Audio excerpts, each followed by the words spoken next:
আসসালামু আলাইকুম। আ আপনারা দেখতে পাচ্ছেন আমি ফাইবারের সাপোর্টে কথা বলেছি। সেটার কারণ আপনারা অবশ্যই টাইটেল দেখে বুঝতে পারছেন।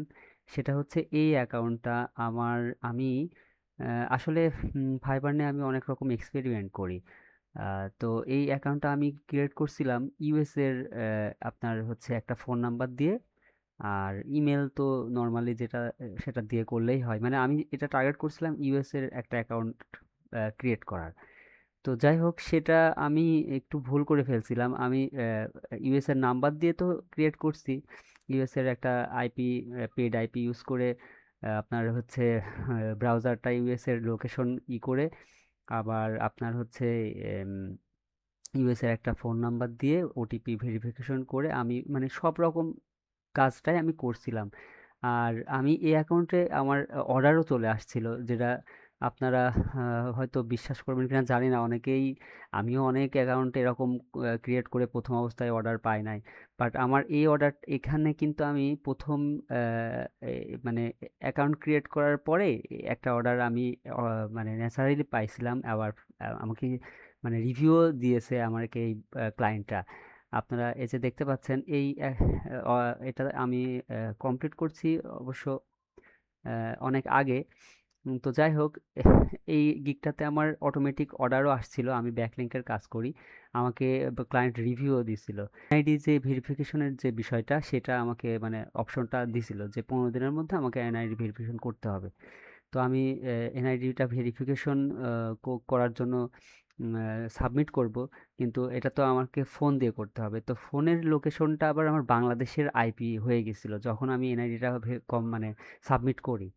মানে এ এ আইডিটা ভেরিফিকেশন করার জন্য আপনার ফোনে যেই মানে যখনই অ্যাকাউন্টটা লগইন করছি, ওই তারপরে থেকে আমার তার মানে পরের দিন থেকে আমি দেখতেছি আমার অ্যাকাউন্টের যে ড্যাশবোর্ডটা, সেখানে গেলে আমার এই যে এখন আর নাই, তাই আমি আপনাদের স্ক্রিনশটটা দেখাচ্ছি।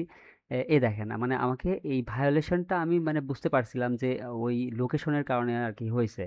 তো আমি এদেরকে হচ্ছে সাপোর্টে কথা বলছিলাম মোটামুটি ২ বার। ১ বছর আগে আমি একবার কথা বলছিলাম। তখন কিন্তু আমার এটা ঠিক হয় নাই, হ্যাঁ? তখন আমি ওদেরকে অনেক কথা বলছিলাম যে আমার অ্যাকাউন্টটা লোকেশনের কারণে হইছে। তো আমার অ্যাকাউন্টটা আপনারা ঠিক করে দেন। তখন আমাকে ঠিক করে দেয় নাই।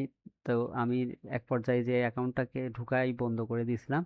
তো পরে আমি আবার ট্রাই করছিলাম। দেখেন এই ২ মাস আগে আর ২ মাস আগে আমি মেসেজ করছিলাম কিন্তু ওরা রিপ্লাই দিতে অনেক দেরি করছে। তো এইটাতে আমার কিন্তু অ্যাকাউন্টটা ঠিক হয়ে গেছে। যদি আপনারা দেখতে চান এই যে লেভেল ওভারভিউতে গেলে আপনারা দেখতে পারবেন।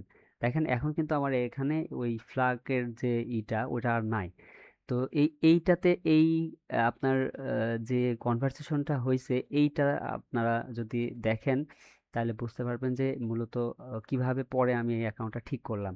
তো প্রথমত আমি যেটা করছিলাম যে যেহেতু আমাকে লোকেশনের কারণে অ্যাকাউন্টটা ফ্লাগ করে রাখছিল আর গিগগুলা ডির্যাঙ্ক করে রাখছিল, মানে গিগও কোনো মার্কেট প্লেসের কোনো সার্চ অপশনে আসতো না।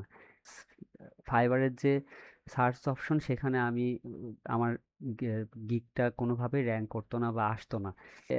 সাপোর্টে কথা বলার আগে কয়েকটা কাজ করে নিই আমার অ্যাকাউন্টে। সেটা হচ্ছে আমার অ্যাকাউন্টে ঢুকে আমি প্রথমে আমার যে ইউএস এর যে ফোন নাম্বারটা ছিল, আম যেহেতু আমার এনআইডিটা বাংলাদেশ থেকে মানে বাংলাদেশের একটা এনআইডি দিয়ে আমি অ্যাকাউন্টটা ভেরিফাই করছি। প্লাস বাংলাদেশের লোকেশন ট্র্যাক হওয়ার কারণে ওইটা হচ্ছে উম আপনার অ্যাকাউন্টটা ফ্ল্যাগ হয়ে গেছিল। তো সেক্ষেত্রে আমি পরে সিদ্ধান্ত নিলাম যে অ্যাকাউন্টটা যেহেতু বাংলাদেশের মানে আমি ইউএসএর তো আমি এখন কোনোভাবে প্রমাণ দিতে পারবো না ওইভাবে।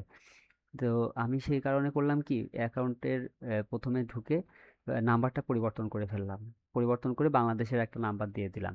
আমি অ্যা ফুল মানে লিগ্যাল একটা ইনফরমেশন দিয়ে আমার লিগ্যাল একটা বাংলাদেশের নাম্বার দিয়ে আইপি-টাইপি না ধরে বাংলাদেশে বসে আমি সব মানে ফিক্স করে তারপরে আবার এদেরকে মেইল করছিলাম। তো সেইবার আমাকে যাই হোক ওনারা আ কথাবার্তা বলে আমি ওনাদের তারপরেও করে দেবে না। আমি কয়েকবার বলার পরে আরকি ওনারা হচ্ছে যাই হোক পরে এই দেখতে পাচ্ছেন এই যে ক্লোজ অ্যাকাউন্ট মানে আমি এক পর্যায়ে বললাম যে দেখেন আমার একটা ভুল বশত আমি এটা করে ফেলছিলাম, বা ইউএস এর আইপি ধরে এটা করছিলাম, তো সেক্ষেত্রে আমাকে এখন যদি আপনারা এই ফ্ল্যাগের এটা বা না ঠিক করে দেন তাহলে তো আমি আমার সমস্যা, আপনারা তাহলে আমাকে এটা ক্লোজ করে দেন, আমি এই ইনফরমেশনগুলো নিয়ে আবার নতুন করে অ্যাকাউন্ট খুলবো, এ থেকেই আমি বলছি এই কথাটা। তো যাই হোক ওনারা পরে অনেকদিন পরে এসে আমাকে বললো আচ্ছা ঠিক আছে আপনার এই অ্যাকাউন্ট এ দেখেন নো লঙ্গার ফ্ল্যাগড, মানে আর ফ্ল্যাগ করা নাই, ফ্ল্যাগের যে মার্কটা ওইটা উঠাই দিছে, মানে আমার অ্যাকাউন্টে এখন লেভেল ইসে মানে পার্টিসিপেট করবে আর কি, পারফরমেন্স করবে, এই যে এটা এটা দেখতে পাচ্ছেন যে আমার এটা এখন আলহামদুলিল্লাহ এই সমস্যাটা চলে গেছে। তো কারোর যদি লোকেশনের কারণে এরকম ফ্ল্যাগ হয়ে থাকে সেক্ষেত্রে আপনারা আম, হচ্ছে করতে পারেন, আপনার অ্যাকাউন্টটা ঠিক করতে পারেন। আর আরেকটা বিষয়ে এখন অনেক বেশি সমস্যাটা হয় সেটা হচ্ছে ফেক রিভিউ নেওয়ার কারণে অনেকের অ্যাকাউন্ট সাসপেন্ড হয়ে যায়, কিন্তু সেটা ওটাতে একটা অপশন থাকে, সেটা হচ্ছে ওটা প্রথম অবস্থায় ছিল না, বাট এখন ওনারা একটা মানে ওয়ার্নিং দেয় ফার্স্টে, যদি ওইটা আবার রিপিট হয় তাহলে অ্যাকাউন্টটা পার্মানেন্টলি ডিসেবল করে দেয়। তো সেক্ষেত্রে অবশ্যই আপনারা সাবধানে থাকবেন। আহ, আর আমাদের একটা গ্রুপ আছে ফাইবারের, হেল্প হেল্প গ্রুপ, সেই গ্রুপের আপনার লিংক আমি নিচে দিয়ে দেবো, হোয়াটসঅ্যাপ গ্রুপ এটা। তো সেখানে জয়েন হতে পারেন।